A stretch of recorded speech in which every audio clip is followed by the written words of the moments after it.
I've been told I'm diagnosed with Cotard syndrome since months ago. This means against all the evidences I perceive myself as a dead person, which means I'm sort of something that is below a living dead. I'm a living corpse with flow reactivity that can be measured by a machine, but not by myself. I'm surrounded by people who doesn't accept their loss. They can assume they are going through mourning and try to communicate with me, but they can't. Maybe it's them that condemn me to this lack of disclosure and forward, this lack of something beyond this state. Especially my mother is the one who stays in denial. I don't blame her for going through this. After all, I recall committing suicide pretty clearly, and if I didn't blame her back then, why should I hate her for making appointments with doctors who are able to study my condition? And here I am, in the waiting room to meet with my therapist again, like every Friday of the Living One calendar. He said this time we were going to do something new. I can't expect anything, because he tried everything within his reach, and every medication, only made me feel more acquitted of existence. He put me in a state of mesmerization. He told me to trust and submit to everything that may come, embrace any experience that my conscience can unleash, be part of the randomness of a regression. He opened the door for me, but I entered alone. What a pleasure nightmare. This seems like watching my life through a liquid mirror, and I'm breaking to the other side, exchanging with an uncanny shadow. Hello, my friend. I can feel you deep inside me. Regardless that I'm so glad that I can look at you, would you let me see through your eyes from now on?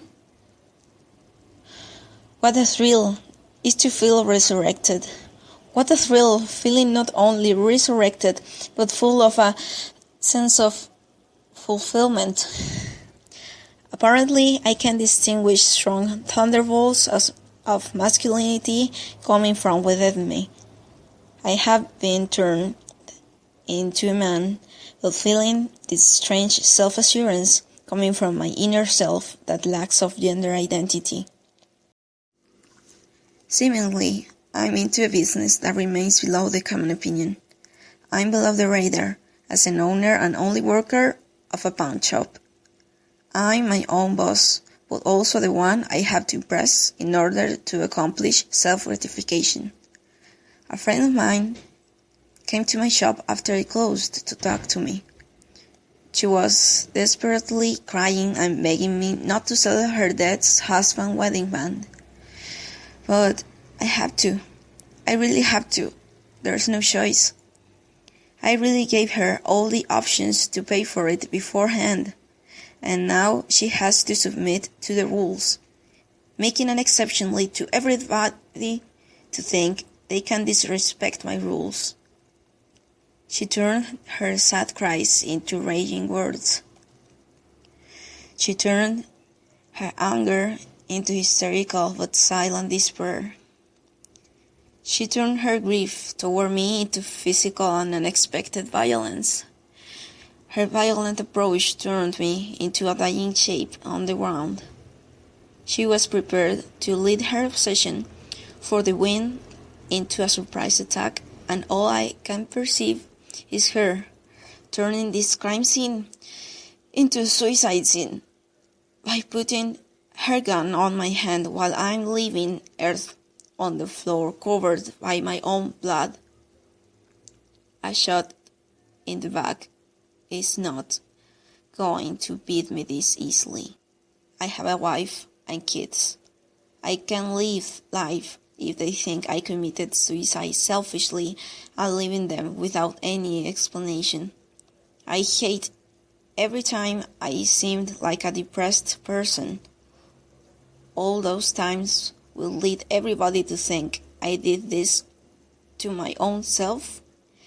It's unfair how she's leaving me. It's unfair.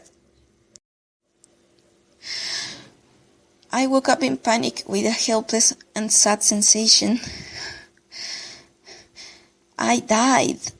He died it so unfairly, and everybody he ever knew thought he had consciously left them. The next day, I went to my friend's grave and wept like a kid for myself. All of this was a misunderstanding. Maybe my present suicide was such a misunderstanding as his. After reacting to all of this stimulus, I asked myself, am I truly dead? Or am I facing my early and unexpected death in the ground side of reality? I discovered his truth isn't enough to face mine.